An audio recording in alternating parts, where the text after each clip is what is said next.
Hello learners, welcome to my channel that is NT-UGC Net Paper to Education. Up till now we have studied unit number 1 C section. Today we are going to start with unit 1's D section that is socialization and education. As you can see in the slide, जैसे कि आप देख सकते हो slide में first का D section है वो डील करता है सोशलाइजेशन एंड एजुकेशन। तो उसका जो फर्स्ट पॉइंट है that is education and culture वो हम पढ़ेंगे आज along with socialization and education की meaning.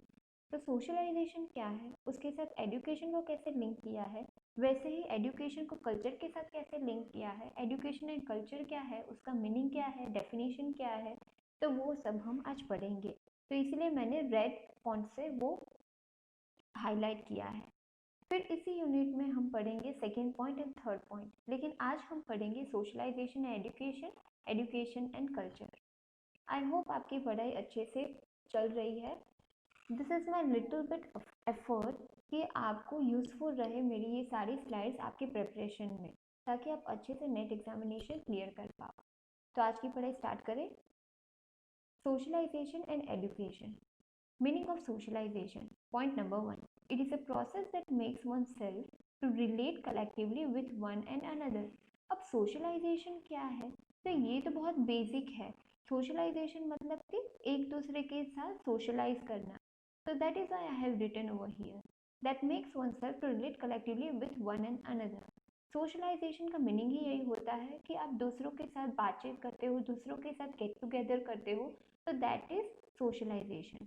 Second point, it is a process wherein we can say that formal and informal skills are transmitted in either different or same generation. यानी कि आपके जो ideas है, बिलीफ है, thoughts है, जो आप फॉलो करते हो, वो ओपिनियन है आपके, तो वो आप शेयर करते हो, ट्रांसफर करते हो, ट्रांसमिट करते हो। कैसे? तो या तो अलग अलग लोगों के साथ या फिर अपने ही सेम जनरेशन के साथ। So that is socialization. Third point, it is a process where we learn about our rules, stature, value among others in a society and world at large. यानी कि हम किसी के साथ अपने रूल्स इन दिस सेंस, घर में भी हम सोशलाइज करते हैं अपने फैमिली मेम्बर्स के साथ, as a daughter, as a mother, as a father, as son. तो उस हिसाब से बाहर अगर सोसाइटी में बात करो तो as a teacher, as a guide, as a mentor, as a friend, as a philosopher, as a guide. So, in that way. So, it defines our role in the society and world at large. In a simple way, we can say that socialization is the process of making relation with others in a society. A society can develop only through education. अब society कैसे develop होगी? आप घर घर जाके थोड़ी ना पढ़ाओगे सबको। इसीलिए एजुकेशन हमारे अंदर वो डेवलप करता है, वो वैल्यूज है, वो रूल्स है, वो स्टेट्यूर है। तो in that way the society can continue only when it transmits its ideas, believes, values, skills and other behaviour that is ethics, ethical behaviour, how we should behave, हमें कैसे behave करना चाहिए, कैसे respect देना चाहिए सबको। In that way education is synonymous with socialization, यानी कि एजुकेशन हमारी एक ढाल बन के रहता है, ताकि सोशलाइजेशन प्रोसेस में एक जो हमारे अंदर वैल्यूज या फिर आप बोल सकते हो एक प्रॉपर जो बिहेवियर होना चाहिए उसको मोल्ड करने में एजुकेशन का बहुत बड़ा रोल होता है। फिर देखते हैं एजुकेशन क्या है। Its epistemological meanings are derive from few of the Latin words. ये बहुत इंपॉर्टेंट है, एग्जामिनेशन में प्रोबेबली आ भी सकता है। एपिस्टेमोलॉजिकल मीनिंग क्या है एजुकेशन के?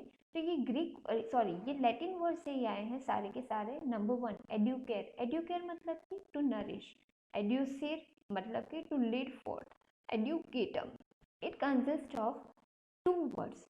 अब एडुकेटम इटसेल्फ जो वर्ड है उसके अंदर दो वर्ड्स छिपे हुए हैं, दो लेटर्स छिपे हुए हैं।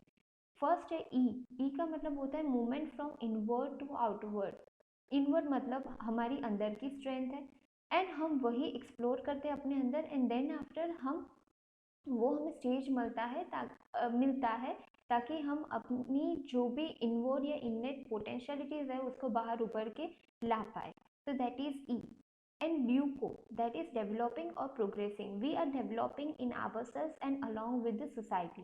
तो कहने का मतलब है एडुकेटम है, एड्यूसीव है, एडुकेयर है, तो ये सारे लैटिन वर्ड्स है, इसी के ऊपर से नाम आया है एडुकेशन। डेफिनेशन देख लेते हैं। Definition given by Rigveda. Rigveda में भी एजुकेशन की डेफिनेशन दी है। कहते हैं education is something which makes man self reliant and selfless. एक इंसान को सेल्फ डिपेंडेंट बनाता है, या फिर इंडिपेंडेंट बनाता है बोल लो, सेल्फलेस बनाता है, सेल्फिश नहीं बनाता, लेकिन खुद को रियलाइज करने का वो मौका देता है। खुद की पोटेंशियलिटीज क्या है, खुद के अंदर कितनी स्ट्रेंथ है, उसको एहसास कराने का काम कौन करता है? तो ऋग्वेदा के हिसाब से एजुकेशन वो सारा काम करता है। शंकराचार्य जी ने भी दिया है एजुकेशन की definition. Education is realization of self. खुद को रियलाइज करो, खुद की सोल को रियलाइज करो, खुद के कैपेसिटीज या फिर आप जो हो उसको रियलाइज करने का काम एजुकेशन करती है। तो that is this definition given by Rigveda and Shankaracharya. फिर कल्चर भी देख लेते हैं। कल्चर क्या है? First point, culture is a way of life in which people's lifestyles, attitudes, tradition, believes, religion etcetera are included. अब कल्चर क्या है? तो वो जीने का एक तरीका है लोगों का, जो कि क्या दर्शाता है? तो वो भाई कैसे रहते हैं, उनकी लाइफस्टाइल कैसी है, उनके सोचने का तरीका, रहने या बन ठनने का तरीका, उनके एटीट्यूड, उनके ट्रेडिशंस क्या है, उनके बिलीव्स क्या है, वो सोचते कैसे हैं, उनका रिलीजन क्या है एक्सेट्रा। तो ये सबको कलेक्टिवली आप देखो तो एक कल्चर बनता है। कल्चर एक ग्रीक वर्ड है जिसका मतलब होता है cultivate. Third point, culture is social heritage. Each one has a culture. The way we live is our culture. कैसे हम खाते हैं, पीते हैं, सोचते हैं, हमारा ट्रेडिशन क्या है, हम कैसे बोलते हैं, तो ये सारा सोसाइटी का ही हिस्सा है, सोशल हेरिटेज का ही हिस्सा है, एंड यही हमारा कल्चर भी है। Fourth number, culture includes material and non material things, जैसे आर्ट, फिलोसॉफी, लैंग्वेज, लिटरेचर। अपनी भाषा के हिसाब से, अपने tradition, belief, ideas, opinion, thoughts के हिसाब से हम उस तरीके से अपने अंदर वैल्यूज डेवलप होने देते हैं या होता है। तो in that way, so it includes material and non material things. Fifth number, ideas are the real foundation of culture. कैसे सोचते हो वो एक बेसिक फाउंडेशन बन जाता है कल्चर में। Culture is a foundation, the primary thing, सबसे बेसिक थिंग जिंदगी में क्या है तो वो कल्चर है। It should show itself in the smallest detail of your conduct and personal behavior। ये मैंने नहीं डेफिनेशन दी है, गांधी जी, महात्मा गांधी जी ने ये डेफिनेशन दी है कि कल्चर भाई बेसिक है, फाउंडेशन है, प्राइमरी थिंग है किसी के भी लाइफ में। It should show itself in the smallest detail। हमारी छोटी छोटी करनी में हमारा कल्चर उभर के आता है सामने। The way you present yourself, the way you talk with others, the way you respect others, so this consists of culture। Explanation भी मैंने नीचे दिया है, देखो। Gandhi ji considers culture as a primary thing which present minor detail of our conduct and personal behavior, that means it identifies our way of life in a broader sense। अब culture तो पढ़ लिया, एजुकेशन भी पढ़ लिया, सोशलाइजेशन भी पढ़ लिया, लेकिन कल्चर के टाइप्स कौन से हैं ये भी देख लेते हैं। सब्जेक्ट बेस्ड क्लासिफिकेशन है एंड कंटेंट बेस्ड क्लासिफिकेशन है। सब्जेक्ट बेस्ड कल्चर क्लासिफिकेशन क्या है? तो उसके अंदर 4 बेसिक टाइप्स है। इंडिविजुअल के हिसाब से कल्चर चेंज होता है, कम्युनल या कम्युनिटी पर्टिकुलर हिसाब से एक कम्युनिटी का कल्चर होता है, नेशनल कल्चर, हमारे इंडिया का कल्चर अलग है, यूएसए का कल्चर अलग है, दूसरी कंट्री का कल्चर अलग है। तो इन दैट वे वर्ल्ड का पूरा ग्लोबल देखो तो ग्लोबल का पूरा एक सिनारियो देखो तो एक अलग ही कल्चर उभर के आता है। So that is subject based classification. Content based classification में material and non material. Clear? अब थोड़े कैरेक्टरिस्टिक्स देख लेते हैं।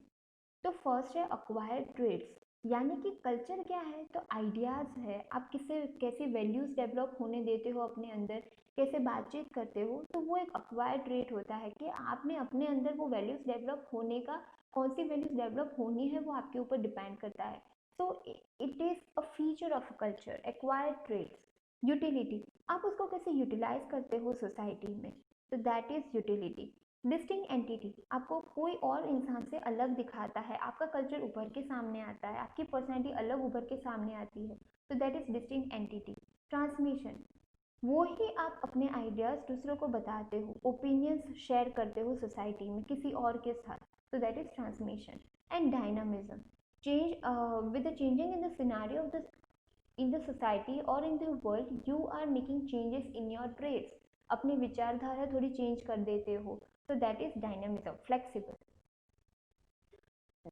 एजुकेशन एंड कल्चर हमारे सिलेबस में है, ये भी मैंने जो अभी पढ़ा है वो भी सिलेबस का ही हिस्सा है.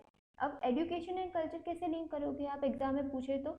Thus, we can conclude that education is the foundation of transmitting the culture, whereas culture is associated with traits, values, beliefs, tradition, customs related to one's personal and social behavior.